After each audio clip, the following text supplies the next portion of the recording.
case you missed it, here are 3 things you need to know from this week's AEW Dynamite. First, Will Ospreay opened the show as part of an extended promo segment with Jon Moxley and a 6-man tag team match that he did not compete in, but was a bit of a precursor for their Lights Out Steel Cage match, the 10-man match this coming weekend at Forbidden Door.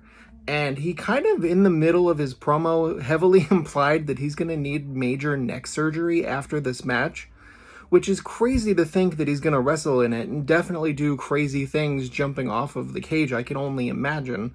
But if he's forced to miss extended time with like a serious neck surgery, that's a huge loss for AEW.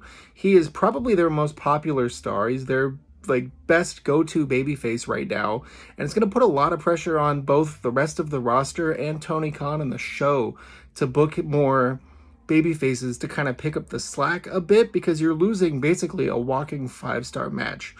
Overall, what matters is that I hope that he is okay and anything he needs he's able to get and fully recover.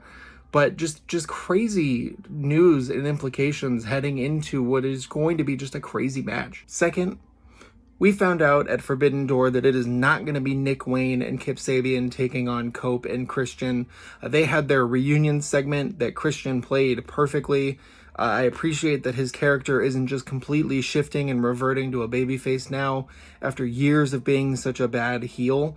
I'm really glad that they're doing that and they're not just forcing it for the sake of this nostalgia run together. I feel like we're getting there a little more organically, but more importantly, we found out that Nick Wayne had suffered a broken foot and would not be able to compete. So instead, teaming with Kip Sabian is going to be Killswitch, aka Luchasaurus, who has not competed in almost a full calendar year himself. It was so good to see him back and to see him looking big and healthy and strong. It's great.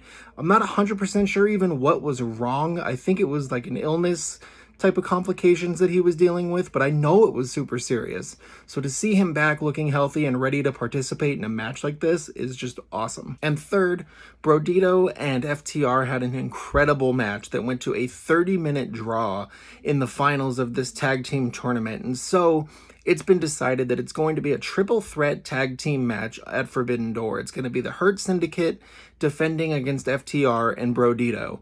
And that's probably the right call, because it feels like this is setting up for one of those 2 other teams to take the pin so that Hurt Syndicate doesn't have to lose the titles, and we can kind of see a feud spawn out of that. My guess would be Brodito wins at some point, because you got to put the titles on them with how over they are and how good they are just a few months into this run. They've been incredible, but this match was awesome. Let me know what your favorite part of this week's show was.